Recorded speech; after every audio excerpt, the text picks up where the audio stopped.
here with Matchroom boxing photographer Ed Mulholland. Man, how you doing? Welcome to Texas. How are you enjoying this event so far? It's great. What a fight. It's going to be fantastic. Two undefeated champions. I mean, you, as a fight fan, you dream of fights like this. It's been great. Texas has been great. Some really nice events, and everyone's fantastic down here. Sweet. How did you get into photography?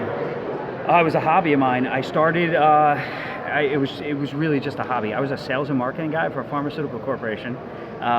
Suit and tie, traveling around, meeting people and everything. And I went with my brother to a fight. We had gotten tickets to a fight. I took my camera as a goof. We had third row seats. We took some, I was taking pictures from there and sent them to Fight News. And Fight News called me up and they're like, hey, your stuff was really good. Do you ever want to cover a fight? And 2 weeks later, I was in Reading, Pennsylvania, covering a Showtime event. It was Ricardo Mayorga and Andrew Sixheads Lewis. And Sixheads Lewis, Mayorga knocked out Sixheads Lewis flat. And at the post-fight press conference, he took out a cigarette and a Budweiser, and he had the championship belt. And I took a picture of that, and I got my first Sports Illustrated photo on the first night I worked. It was pretty wild. Yeah, and then I started doing some stuff, and it grew from there. And then, went into HBO contacted me, and I worked for them for 13 years, and did a video game cover and won a photo of the year, all within a 3-month period, and it just took off from there. Yeah, crazy story. I'm sure that's just one of them. Crazy story. And normally, when you have an event, what do you shoot with? What do you take for your? Depending on the size of the event. I mean, like for instance, Joshua Ruiz. We had 3 photographers. We had like 9 different cameras going. We had remotes everywhere and things like that. But for a fight like this, I'll have 3 camera bodies on fight night.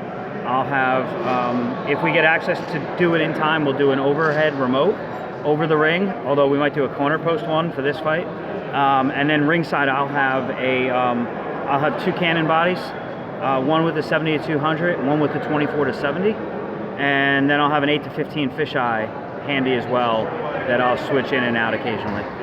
No doubt that you're always busy at all these events. In your downtime, when you're in the city, what do you like to do in your downtime? What do I do in my downtime?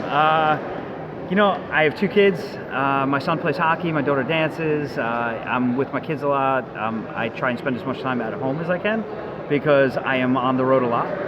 So when I'm home, my wife and I love to go to concerts. We go to a ton of different concerts. We'll do that when we can.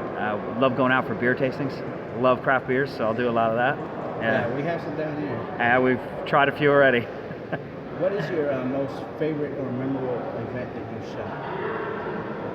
Oh boy, sheer crowd, like in the place was Froch Groves 2 in Wembley Stadium. It's like 80-something thousand people. Groves came in on a double-decker bus.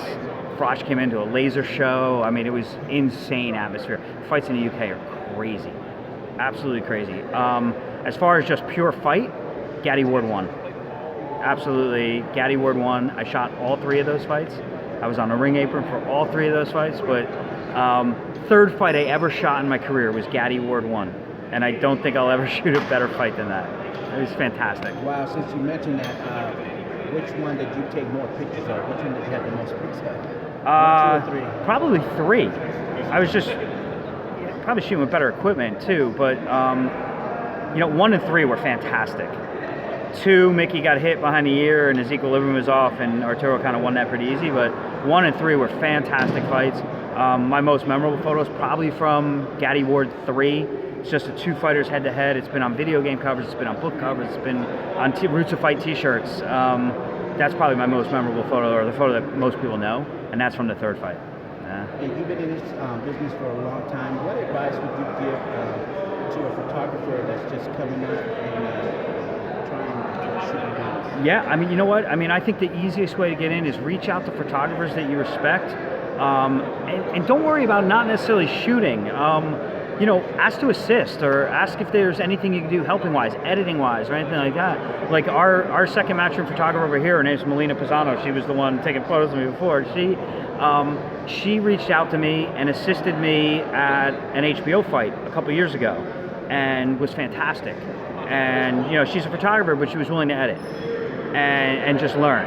And she spent 2 years with me at HBO. And when I moved over to Matchroom and I got this assignment, it was I brought her over, but she no longer edits now. Now she's a second photographer. She does all our dressing room stuff and everything. So you get in with the right photographer and you reach out to people. I mean, I have several guys that have edited for me and now work for other places, and it's just guys are willing to, I mean, not everybody, but a lot of guys, the guys that are comfortable with what they put out are willing to help, you know, and I think that's the easiest way in, is reach out to photographers that you're fans of and offer to help. And, you know, it might take a little while, but shoot everything.